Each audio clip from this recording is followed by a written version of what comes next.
청와대가 북한에 제주산 귤 200톤을 보냈습니다. 지난 9월 평양 정상회담 당시 북한이 보내온 송이버섯 2톤에 대한 답례 선물입니다. 남북 정상은 2달 전 함께 백두산에 갔을 때 한라산 답방을 이야기한 적이 있습니다.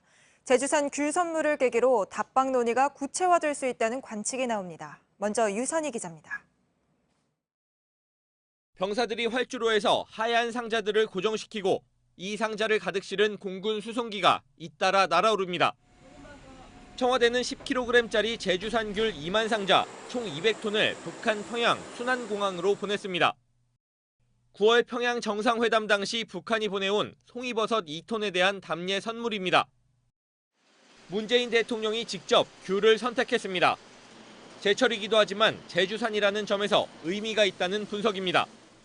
벽지에서 한라까지 이런 말도 있으니까 또 원한다면 한라산 구경도 시켜 줄 수 있습니다. 김정은 위원장의 서울 답방과 한라산 방문까지 염두에 둔 선택일 수 있다는 겁니다. 대북 특사단의 일원으로 김 위원장을 수차례 만났던 천혜성 통일부 차관이 직접 귤을 싣고 갔기 때문에 자연스럽게 답방 논의가 이뤄질 거란 관측입니다. 자유한국당은 국제사회의 흐름과 엇박자 행보라면서 대북 제재에 구멍을 내기 위한 노림수라고 비판했습니다. 정부 관계자는 귤의 유통기한이 짧아 군용으로 비축할 수 없고 현금화한 것도 사실상 불가능해 유엔 안보리 대북 제재에 어긋나지 않는다고 말했습니다. 또 필요한 부분은 미국과 사전에 협의했다고 설명했습니다. JTBC 유선입니다. 취재기자와 함께 이번 귤 선물을 계기로 지금의 남북관계 또 북미 관계에 대해서 종합적으로 짚어보겠습니다. 이희정 기자가 나와 있습니다. 자, 이희정 기자, 문재인 대통령과 이제 김정은 위원장 여러 차례 선물을 교환하긴 했지만 이번에 특히 이제 귤이라는 품목이 갖는 함이 더 많아 보입니다. 네, 우선 이 김정은 위원장의 서울 답방 가능성과 연관짓는 시각이 있습니다.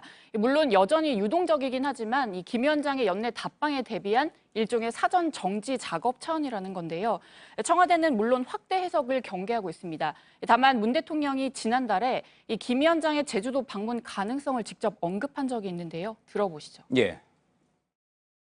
김정은 위원장이 이제 서울 답방을 할 때 정말 어디로 가야 될지 조금 걱정이 좀 됩니다. 아마도 벽지에서 한라까지 이런 말도 있으니까 또 원한다면 한라산 구경도 시켜 줄 수 있습니다. 예, 그러니까 앞서 이제 김정은 위원장과 백두산에 올랐을 때도 한라산 이야기를 꺼냈었고 지금 화면에서 보신 것은 지난주에 있었던 출입기자단 등반에서 또 나온 이야기였습니다. 자, 김 위원장과 제주도, 그런데 또 남다른 인연이 있지 않습니까? 네, 맞습니다. 이 김 위원장의 외조부가 제주도 출신이고요. 그리고 지난 2014년에는 이 제주도에 김 위원장 외가의 가족묘지가 있다고 알려지면서 또 한 번 화제가 됐었습니다. 예. 또 제주도는 이 북한 내에서도 그러니까 주민들한테도 상당히 유명합니다. 그렇습니까? 네, 남측에 예를 들어 가장 가고 싶은 곳이 어디냐라고 물으면 제주도, 그 중에서도 이제 한라산을 주로 꼽는다고 하고요.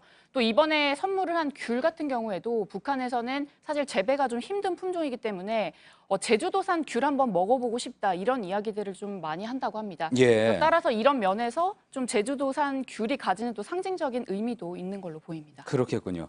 자, 앞서 유선희 기자의 보도에서도 잠시 언급을 했지만 이번에 귤만 간 게 아니라 천혜성 통일부 차관 그리고 서호 청와대 통일정책비서관이 함께 북한을 방문했죠.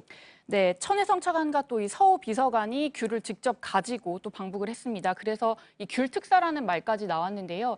이 두 사람은 무엇보다 이 북측 고위 인사들을 좀 잘 알고 그동안 주요 회담 경험이 아주 풍부한 인사들입니다. 예. 특히 이 남북 공동연락사무소 소장이기도 한 이 천 차관의 경우에는 2007년 이 14 남북 정상회담 때부터 이 실무 접촉에 관여하는 등 이 남북 회담과 아주 인연이 깊습니다. 그리고 당시 2013년의 경우에는 이 천 차관의 북측 카운터 파트너가 지금 북미 관계를 주도하고 있는 김성애, 그러니까 현 통일전선부 실장이었습니다. 따라서 이 두 사람이 함께 갔다는 건 김 위원장의 이번 답방 문제뿐만 아니라 현재 교착 상태인 이 북미 대화를 좀 중재하려는 측면도 있는 것으로 해석될 수 있습니다. 예. 결국 이 두 사람이 이번에 가서 누굴 만나서 어떤 이야기를 가지고 돌아올지 상당히 주목됩니다. 예, 그렇군요. 그런 점에서 이 귤을 보낸 시기 상당히 또 의미가 있는 것 같습니다.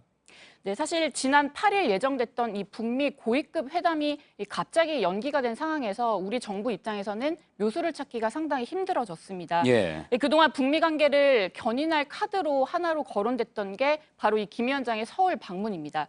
따라서 이 시점에 우리가 귤을 선물한 건 이 남북 관계 또 끈을 이어가는 동시에 이 북미 간의 어떤 소모적인 갈등이 생기지 않게 나름 중재에 나섰다는 그런 해석도 나옵니다. 그렇군요. 이정 기자 얘기대로 북미 관계가 교차 상태에 빠졌기 때문에 중재자로서의 우리의 역할이 더 주목받게 된 것 같습니다. 자, 여기에 또 이번 주 문재인 대통령은 주요국 정상들을 잇따라 만날 예정입니다. 이 부분은 최재원 기자와 또 이어서 이야기를 나눠보겠습니다.